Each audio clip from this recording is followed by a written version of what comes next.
দেখতেই পাচ্ছ রাস্তা কতটা খারাপ, খুবই খারাপ। এখানে ধস নেমে গেছিল কিছুদিন আগে। খুব টেনশানে ছিলাম যে রাস্তাঘাট কতটা খারাপ, কতটা ভালো, কী অবস্থায় আছে বুঝতে পারছিলাম না।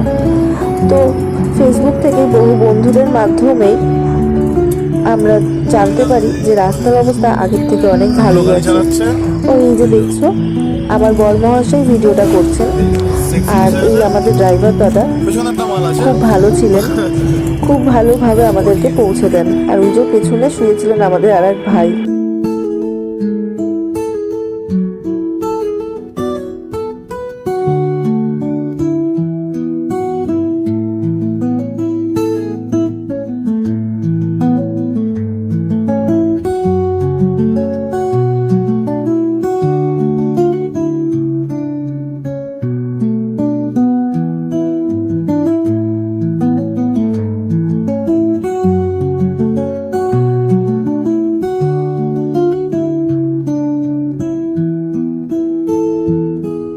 এদিকে রাস্তার অবস্থা খুবই খারাপ।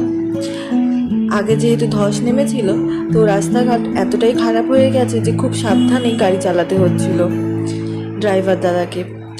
টুকিটাকি দোকানপাটও দেখা যাচ্ছে এদিকটাতে বেশ। আমরা প্রায় কাছাকাছি চলে এসেছি। ওই যে উপরের বোর্ডে লেখা ছিল সোনপ্রয়াগ আর মাত্র 13 কিলোমিটার বাকি আছে। এখন মুখে মাত্র বলেও তখন মনে হচ্ছিল কখন পৌঁছাবো, কখন নামবো, আর ভালো লাগছে না। দীর্ঘ সময় পার করে আমরা সর্বশেষে পৌঁছে গেলাম সোনপ্রয়াগে। তারপরেই আমরা চলে যাচ্ছি গৌরীকুণ্ডে। প্রথমে ভেবেছিলাম সোনপ্রয়াগে থাকবো। সোনপ্রয়াগে অনেক হোটেল রয়েছে, অনেক ডরমিটরি রয়েছে, অনেক কিছুই আমরা অ্যাভেলেবেল পেয়ে যেতাম। কিন্তু আমরা ভাবলাম না, পরদিন যেহেতু আমাদের যাত্রা শুরু করতে হবে, তাই আমরা গৌরীকুণ্ড থেকে যাত্রা শুরু করব। গৌরীকুণ্ডেও অনেক হোটেলস আছে, নিজের পছন্দ মতন হোটেল পাওয়া যায়।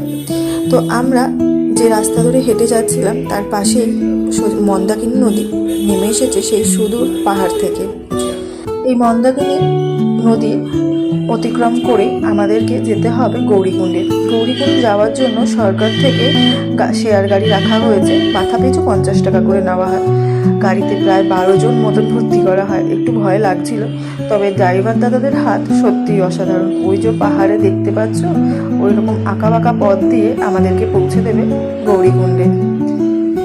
তো এইভাবেই আমরা খুব ভয়াবহ মাধ্যমে পৌঁছে গেলাম গৌরীকুণ্ডে। গৌরীকুণ্ডের গাড়ি স্ট্যান্ড থেকে নেমে আরও কিছুটা পথ হেঁটে তারপরেই আমরা হোটেল পেলাম।